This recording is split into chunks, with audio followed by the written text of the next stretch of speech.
Thank you, Mr. Speaker. I would like to read to you a few quotes.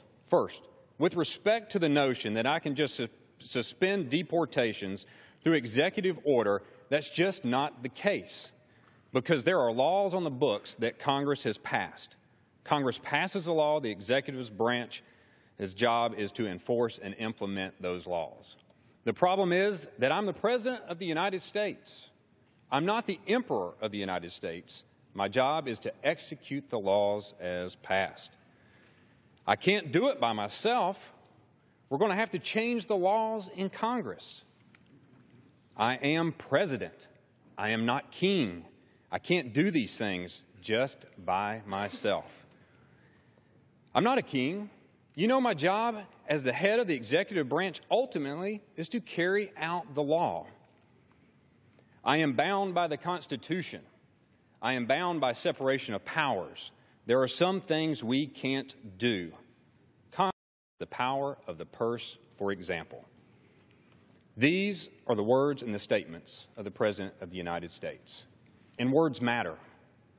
But even after the President said all of this, in a politically motivated action last November, he pursued a course that could allow up to 5 million undocumented immigrants to remain in the United States illegally and without consequence.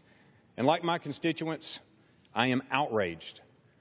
President Obama defied the will expressed by the American people last November and blatantly contradicted his own statements about the limits of the executive branch.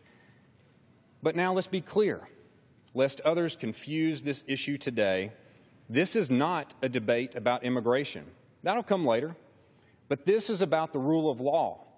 This is about the constitutional separation of powers.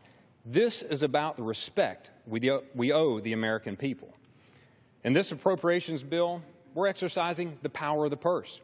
And we're taking a strong, narrow approach that will, first and foremost, provide security to our homeland. And secondly, deny any funds whatsoever from being used to carry out the President's unwise and, in my opinion, unconstitutional actions.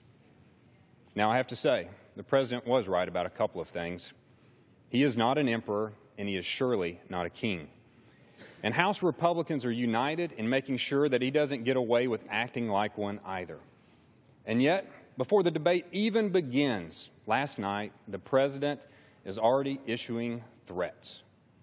He is threatening to shut down the Department of Homeland Security because this bill prevents him from implementing his own ideology. But make no mistake, a veto threat, it's a threat to our national security. A veto threat is an open invitation to our enemies. And in the wake of the horrific terrorist attack last week in France, is the President really willing to compromise the safety of 320 million Americans to appease his base and score political points? God help us if that is the case. Today it is up to us in the House. Let's vote to defend the constitutional role of this legislature. Let's vote to stop the President's blatant overreach, and let's vote to secure our homeland.